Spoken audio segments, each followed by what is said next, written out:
Welcome, everyone, to another edition of Deconversion Stories. And today's going to be a little bit different because we are coming to you live from Faithless Forum. And today, sitting here with me is Atheist Jr. You can call him AJ if Hello. you like. I should have put your name in there beside mine, but you can find his channel. He just hit 2,000 subscribers today. Yep. Bravo, my friend. Bravo. Thank you. And today we are going to be talking a little bit. He doesn't have really a huge deconversion story. Like he didn't really, as you were saying earlier, you kind of. Yeah. Like the story for me was, I can remember when I first was like, okay, this like Christianity thing is bullshit. Cause I was in Sunday school, and it was the very first time that I had ever heard the story of Noah's Ark. Right. And I heard it, and I just thought like, there's no way that they could fit that many animals on that boat. Right. And I just started thinking of all of these things that it just didn't make sense to me. And from there, it just kind of crumbled for me. I just could never be convinced after that. And so I didn't really have like a family who was really like strongly religious and like, making me go to church. Like, so I didn't have like friends trying to get me to tag along or anything. So I just didn't really have motivation from other people to go to church. And I wanted to sleep in on Sunday mornings. Church is boring. Right. So I just, but I can remember that moment. And from that moment on, I was just like, I'm just not convinced by this. And I know for a lot of people, it happens later than that, although I don't think that there's any right or wrong amount of time to come to atheism. I don't think like, somebody is less intelligent because it took them longer to realize, because everybody's circumstance is different. Sure. Some people are brought up in the church or strongly religious families. And even if they wanted to, or sometimes they are an atheist, but if they come out, they're going to be disowned by their family. So there's all types of circumstances. So I try not to judge anybody's path to secularism. Very good. While you were growing up, though, saying, you really kind of lost interest in the whole thing quite young. Mm-hmm. After that, what were there like people in your life that were trying to sort of pull you back in, like influence you? No, there really weren't. Like, my dad was religious, but he would just go to church by himself on Sunday. And we used to go as a family, but then we all just sort of stopped going. And he never tried to force me or my family to go. And I can remember like going to like also like some like summer camp, like youth group things when I was younger. But yeah, I never had anybody trying to make me go or force me to go. So that just kind of made it easier to not really care about. Nobody tried to proselytize to you. Although when I got to be older, like probably like after graduating high school, that's when I would say like I sort of got more into the activism side of being an atheist, and got actually regained an interest in I do find the history of the Christian religion and like the biblical canon to be really interesting. Sure. I like studying all that and seeing like the different ways that it's been retold in different stories throughout literature. I think that's really interesting. And this, the classical like themes in Genesis, I think are really neat, but as for actually like literally like believing it, I think that's kind of ridiculous, because it's epic poetry. You can't really take that literally because it doesn't even rhyme though. What kind of poetry is this? Yeah. Not all poetry has to rhyme, Neil. Fair. Say that in haiku. If haikus rhyme, I'm like, damn, props. It's not even iambic pentameter. These guys suck. Yeah. Now, recently, you were finished there? Yeah, pretty much. Recently, you did a collab with Apologia. I did. right? You've been cartooned before I've been cartooned, for crying out loud. Yes. And I've known Paul for quite some time. Unfortunately, Apologia and Shannon couldn't make this year, but it's understandable. They just moved in together over there in Knucklehead Land over in Nova Scotia. And so their time is spent doing that. Yeah, and they have some travel restrictions. They did because too. of COVID. That's right. Yeah. I want to hear a little bit about how that went for you. Oh, well, the whole process was just like amazing, honestly. Apologia is I don't have a bad thing to say about the guy, honestly. I don't think anyone does, except for maybe Ken Ham. Yeah. What was great about working with Paul was that at the time I had 500 subs and he's like 70,000 or something like that. 17,000. Yeah, a lot. Yeah, he's shit ton. But that's what we call it in Canada. We got on a Zoom call together, and basically, like we talked for 2 hours, but really, like I did all of the talking. He really let me sort of take the reins on our workflow, and he didn't make me feel like I was a smaller channel. It was cool. Really a collaborative process where I felt like we were just equals working together towards the goal of the content we were making. And you know, if you watch that video, really, I'm the one talking most of the time throughout the video, which usually when he has a guest on a video, you know, he's the host, but you know, he'll have them sort of chime in every once in a while. But I was kind of surprised at that. So I really, first, I am just so glad that he was willing to take a chance on me, you know, being a smaller channel. Sure. But the whole process was really great. And the night before the video came out, he stayed up till like 4 or 5 in the morning editing, just trying to make sure that it would be done on time. And, you know, we were messaging all night, and he, you know, it's just really inspiring how hard he works. You know? Absolutely. He's definitely one of the hardest working among us YouTubers out there. I would say maybe Holy Kool-Aid or Thomas, who actually organized this entire thing that we're doing here, along with Owen or Telltale Atheist. And the amount of work that they put into this was absolutely phenomenal. Like the dinner tonight, the VIP dinner, not like I'm some kind of fucking person you need to go see. But anyways, it was delicious. And they had this wicked, in the actual mango shell itself, they had the mango sherbet with a bunch of little, like, they were like nerds, just even though nerds that you can dump on the Wonka stuff. Like Dippin' Dots. Kind of like that. Yeah. It was delicious. And they had chicken fried steak with the gravy and stuff. It was, oh man, it was awesome. But they put a lot of time and a lot of effort into it, and it has been absolutely phenomenal. You will see cuts of it throughout the next week, I believe, as they edit it all together to show on the Faithless Forum YouTube channel. I believe it might even be on Holy Kool-Aids. I'm not entirely sure. Don't quote me on that. Just search for it, because I've been involved in a bunch of the different panels and stuff with Aaron and whatnot, and it's a lot of fun. Yeah, the panels were great today. Yeah, really great. Seth, as always, fucking gold, right? Like that guy's just amazing. Yeah. Anyway, let's get on. I think a little bit because we do have to go to the after party, right? So. Sure. Not the after. There is no after party here, guys. There's an after party here at the hotel. So, no, I'm kidding. Cool he's too cool for us, guys. We will when I'm back home, and I'll pick a night that I don't usually stream, and I'll give AJ a call up, and we'll do an AJ after party at that point, and he can hang out with us for a couple hours. Does that sound good to you guys? He owes it to us. Awesome. Because I totally do owe you one for doing this, obviously, because this is how we grow the community as well, by getting to know some of the other fantastic people that we see right now in the chat. A lot of them jump in with us.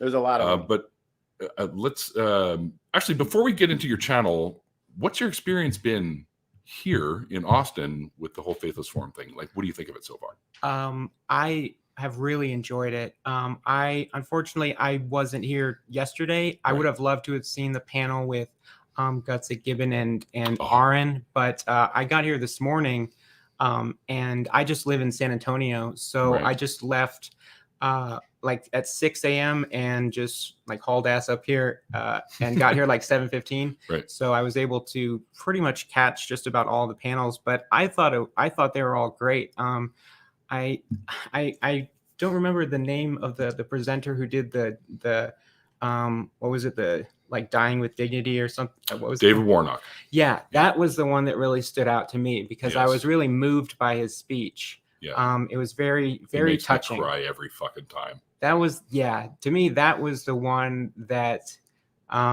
it's like hard. I keep thinking about it. And of course, I love Seth's, and the way he ended his speech was really great. And, you know, it's been a great experience, and not just the panels, but getting to meet all of the people that I've been just friends with on YouTube, and getting to meet them in real life and take pictures and stuff and talk with them. And I've been making like a little, I'm making like a vlog video of just like traveling up here. And I've, you know, I filmed a video with Gutsick Gibbon, just like asking her a few questions. And she's amazing. Yeah, she's Erica's the bomb. She's incredible.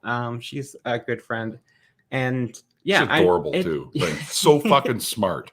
Yeah. She's funny too. I really enjoyed it. I think it's been great, and I'm glad that we're able to bring it's a relatively small community compared to other YouTuber communities. Like if you look at like VidCon or something. Yep.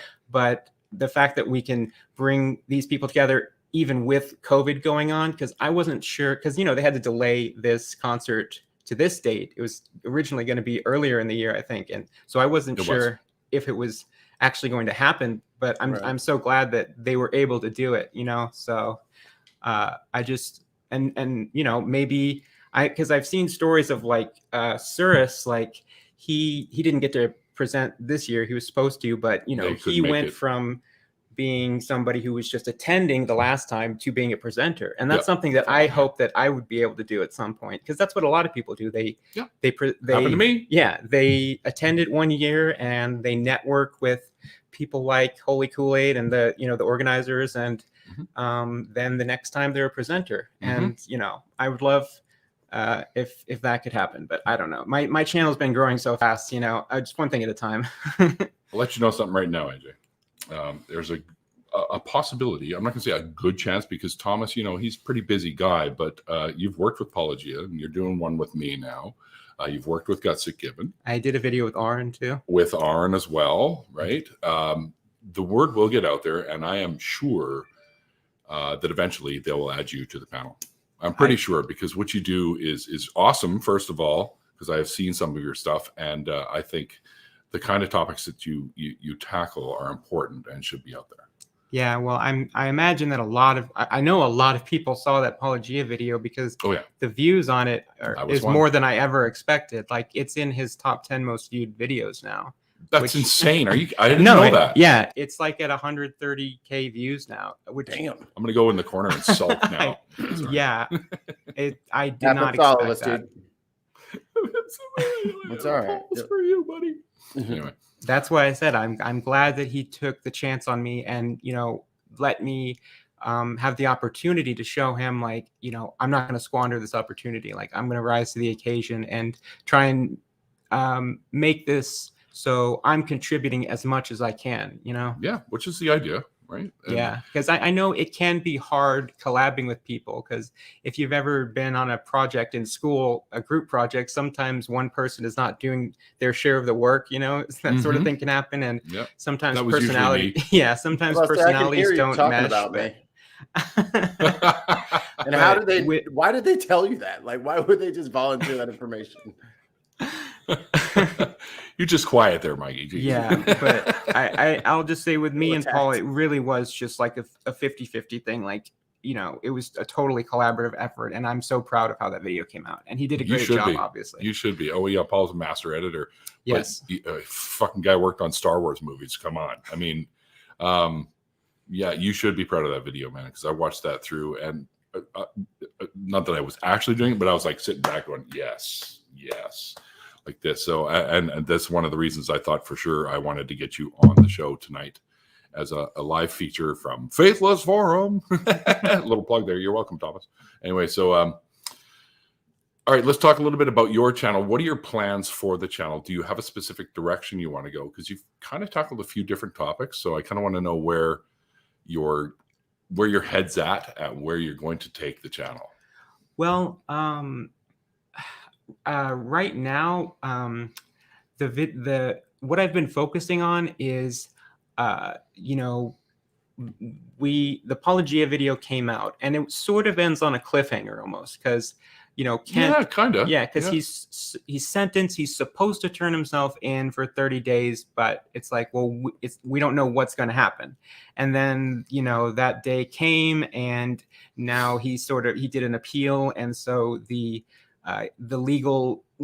gears of the legal system were sort of stalled, and we're having to wait probably until next year until things really get moving.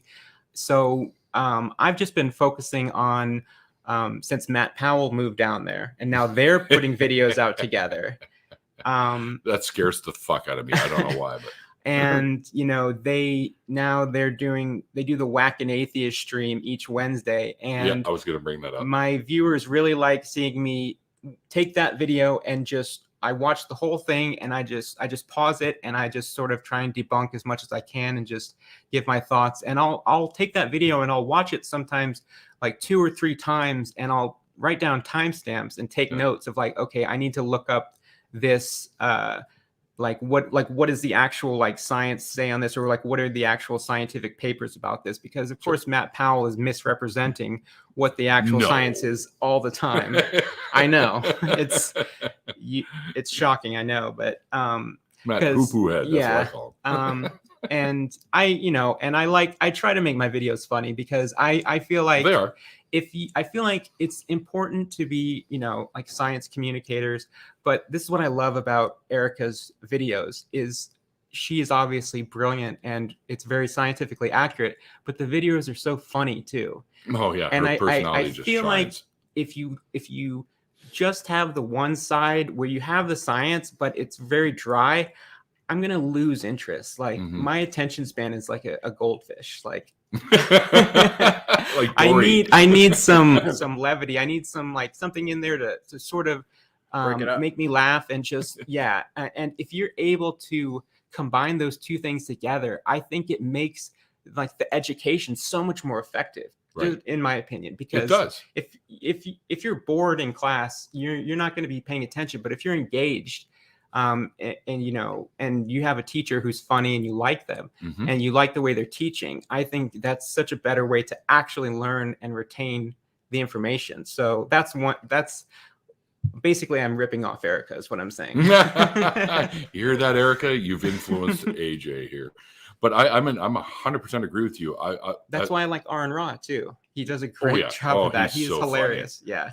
But when I went through actual school, the teachers that were more engaging with the class and weren't the droll, the teacher from Ferris Bueller, or Peanuts, or so but those are the classes I excelled at, right? And most of those classes where we had those kinds of teachers, and I can understand why, because of the topics were the sciences and the mathematics. Those are the courses that I generally excelled at. Not so much with English, but I always thought, well, I already speak English. Fuck that. Yeah, I was the opposite. I am very not good at math, but I was in English Honor Society in high school, and then my senior year I did what's called dual credit, where you're taking English 4, but you're also getting each semester you get 1 college credit for English. It's 1301 and 1302 English. Yeah. So and creative writing, I'm really good at that, but math, I'm just I can't do this shit. You're like that Julia, what's the Julia Roberts meme with all the numbers? Yeah, that's just not how my brain works. When I even algebra, when I see just a worksheet like that with all the numbers on it and different you mean letters. Letters, yes. it is like that. They just start the alphabet doing in math. My vision blurs, the room starts spinning. I just can't. Oh, that sounds like it's not that intense, but yeah. I love writing. I think I'm a creative person, but that's I go into a fugue state. Yeah. Yeah. Yeah. So as for what would be your best or ideas, I guess you would say, or even advice for some people on building a better community? Because honestly, right now, let's face it, it seems to be crumbling everywhere we go. Because the atheist community, as appearingly combined as it was at one time when I first started getting into this stuff, there wasn't a lot of the drama, but the drama's coming out like left, right, and center now. Like, what would you, like, how would you address this kind of thing? Do you mean advice for somebody who has a channel to build a good community in their comment section, or do you mean the wider community? I mean the wider community, but like more like telling them to say, hey, you know what, stay away from the fucking drama, let the drama do its thing, you know, that kind of thing.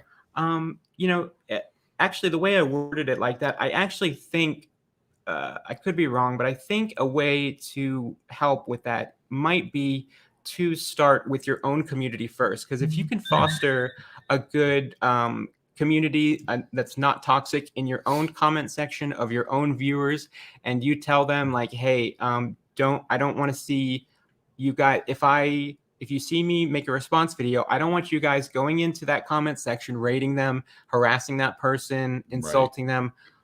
Which does happen. You know, yeah. If you can sort of, I don't want to say train your viewers in comment section not to do that, but get off the leash.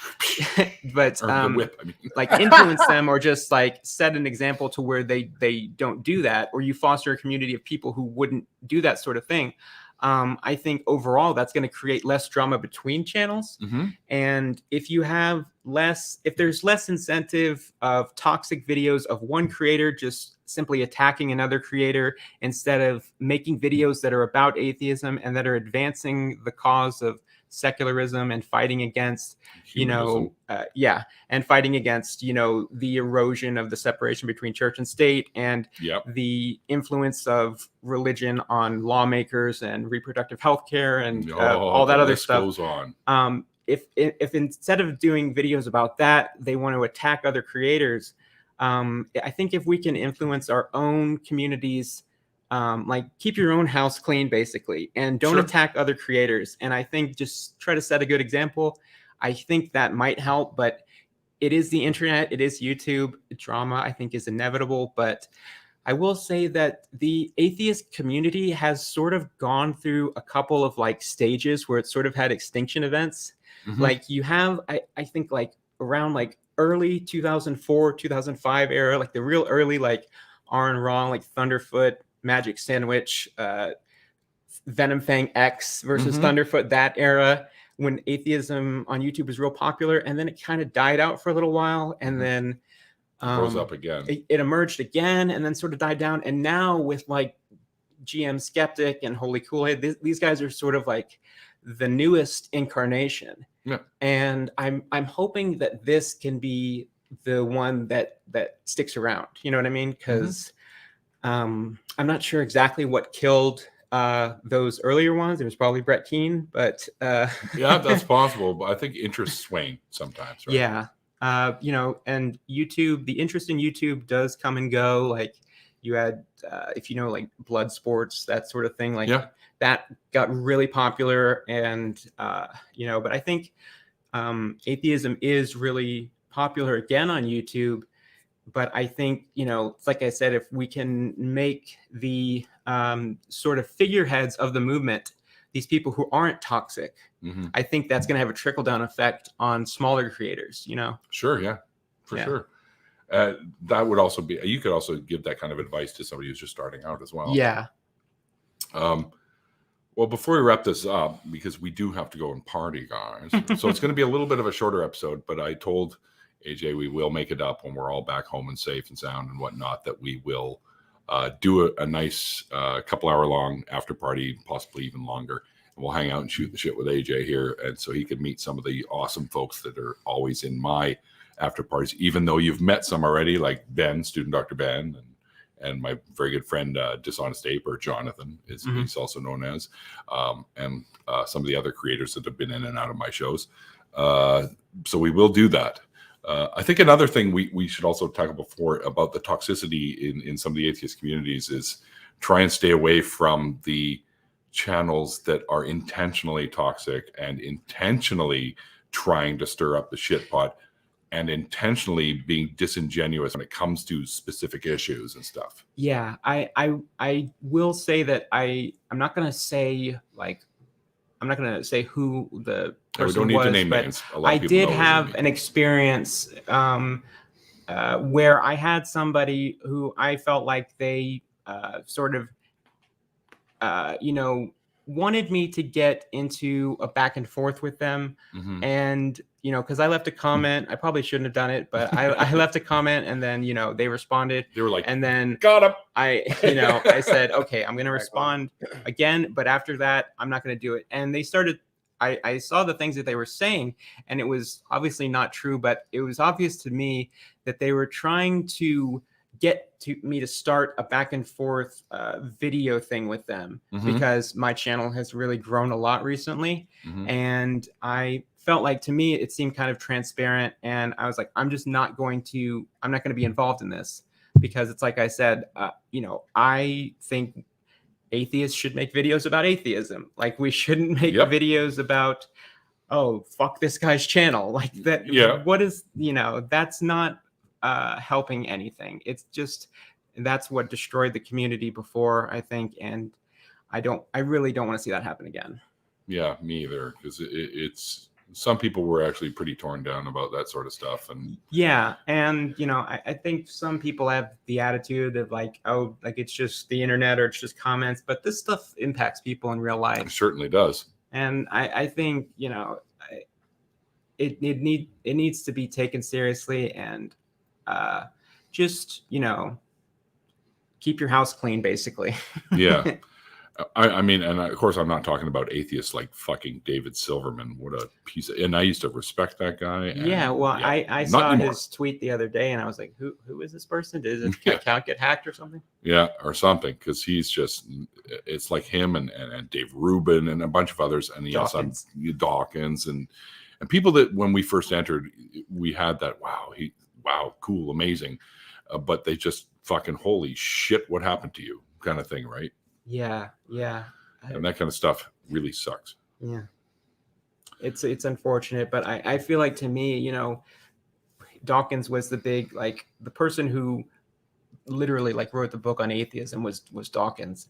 Now, I just bought Seth Andrews' book earlier, and, he's a great author and speaker, but I don't see him making a heel turn, Fuck no, not Seth. He's I can't see that at all. Right. Right. So I'm glad, like I said, that we have, we're able to install pillars of the community who are good people, and who, aren't going to, like stab the community in the back later, or just start saying stupid shit and making us all look bad. Yeah. Which is really the bad thing about that, is now we all kind of, well, you're an atheist, you must like Dawkins, you must be a shithead too. Well, that's not the case. And especially like there seemed like a problem with sexually harassing women, like Tyson and Krause, it needs to stop. It's completely unacceptable. Yeah, obviously. Absolutely. Mikey, before we kill this off, did you have anything or any questions you wanted to ask AJ as well? I'll just piggyback on one comment about good housekeeping. That's important for everyone's YouTube channel, everyone's individual channel, but it's also good, like, as a person. Like, make sure you're not associating with, and you're not just constantly in the company of literal douchebags, just actual bags of douche. Just don't, like, if someone's a fucking toxic asshole, then leave them the fuck alone. They're not going to provide anything positive for you. So if they have nothing good to provide, say your goodbyes. Say, hey, catch you when you're doing something more cool.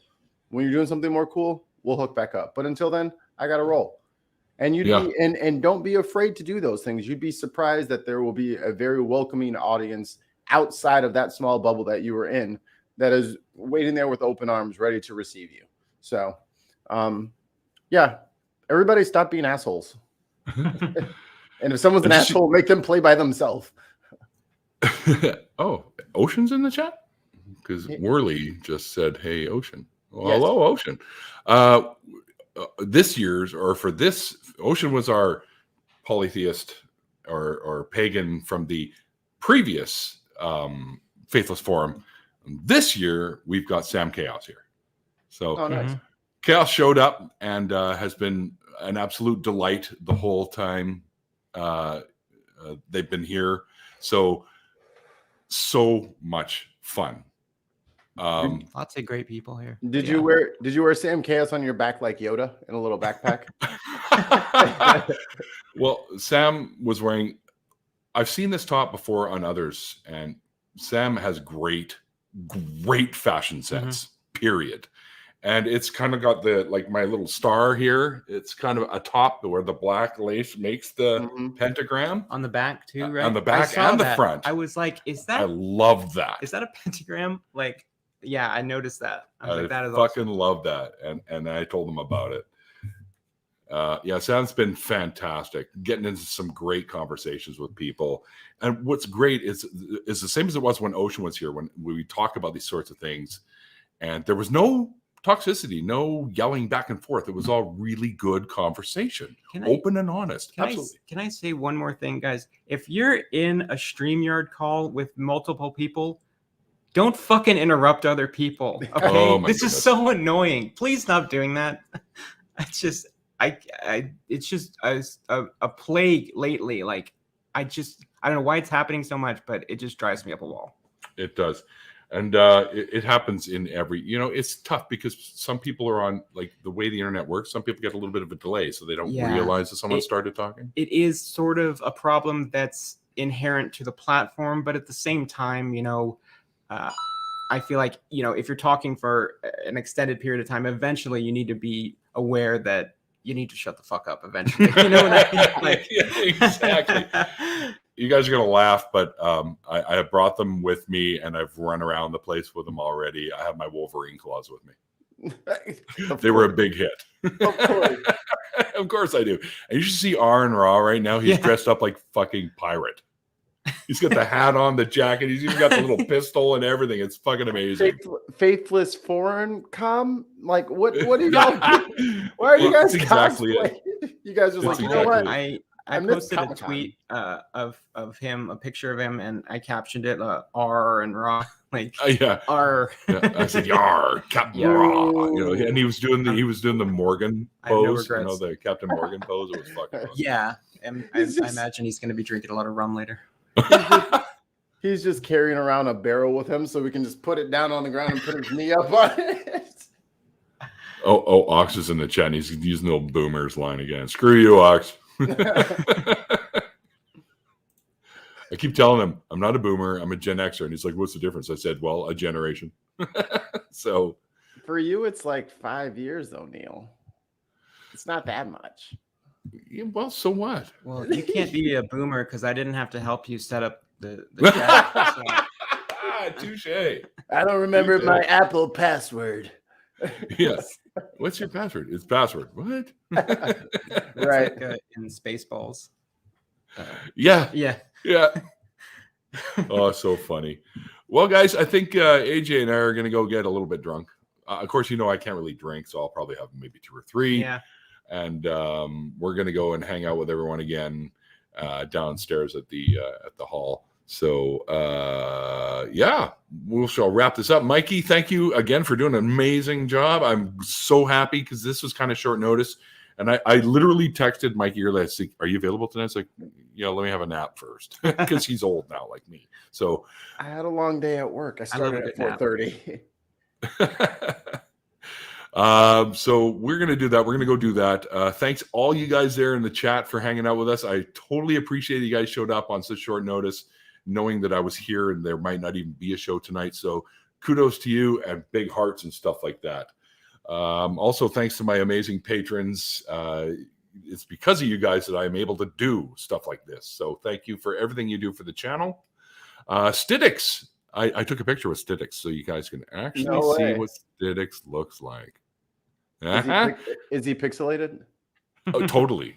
Totally. knew It's it. like when I took that picture with Zod, it's Yeah, I still was all, just gonna say, all you know. fuzzy. It's all blurry. No, I'm kidding.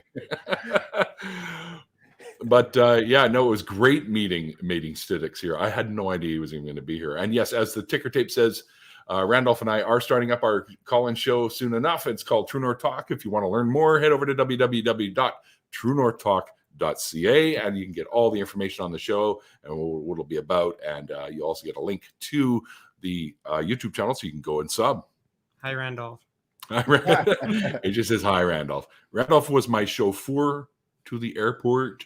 Thank you again for that, Randolph. And he'll be picking me up again when I return finally in one piece and alive, I hope. But anyways, yes, Sundays, 3 p.m.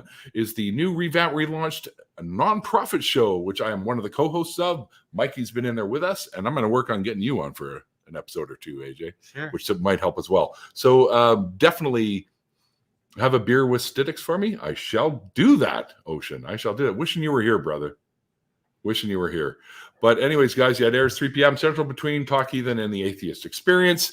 So don't forget about that. Come and watch me and some of the other cool people that do the Atheist Drinking Out Loud show over on Andy's channel, which is called Laughing in Disbelief. It's myself, Andy, and Seamus, and we always have a guest with us where we kind of poke fun at stuff. It's a really good time. I'll definitely get you on for that as well. Sure. Yeah, so that's about it, guys. And it's 2 p.m. Pacific time. And it's usually the last Saturday of every month. We've kind of been slacking lately.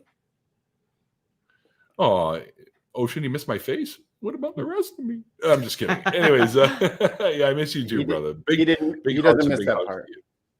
Right. He doesn't miss everyone, that part. yeah, nobody misses that part. Anyway, so everyone here at Faithless Forum knew that I was coming up here to do this. So they all said to send you guys lots of love and waves and hellos and hugs and stuff like that. So you heard it. Everyone here at Faithless Forum wishes you guys well. Give my Jonathan a big old hug. I shall do that. Thank you. Actually, Jonathan gives great hugs, to be honest. So and I got to meet Angie. Angie showed up. And I got to give Angie a great big hug. Yeah. Oh, yeah. her sweet self. She's awesome. But anyways, guys, we're going to get down there and go have some fun. No, just your face. Thanks, Ocean. I didn't want to speak for the man, but I had a feeling. Right. Mikey, what do you got coming up for your stuff? More bin. Not One Heroes is going on a little bit of a break. Dig on America, we're having our Turkey Day, like what do they have, like Black Wednesday for bars or whatever, like that Wednesday before Thanksgiving. Yes. We're having an open mic night, so everybody can come out. We're going to talk a bunch of politics stuff, get totally wasted, and then you guys can sleep it off and go eat turkey in the morning. I have to go to work, so I'll probably dip out early, but come on over. It's fun. Dig on America. The bin is going to be the Europeans only. So if you want to hang out with Jartan and Wayne, who have both been guests on the show, they'll be there. And yeah, that's pretty much all for me. Beautiful. It's retail hell week. So yeah, no kidding. Yeah. I will be doing Thanksgiving dinner over at Eric and V's place. Nice. Yeah, I got the invite. Beautiful home that they got now. So it should be a lot of fun. I promised them I'd do the dishes. So that's going to be my duty after eating an amazing meal. And Dinobot Full, stop calling me a turkey, for crying out loud. Anyways, until next time, guys, I really hope you enjoyed it. Kind of a shorter version, but we'll definitely have AJ back on for the after party once everything is all settled. All the smoke is settled after this. But until then, guys, like I always say at the end of the interviews, like the late great Christopher Hitchens once said, it's called faith because it's not knowledge. And we will see you guys next time.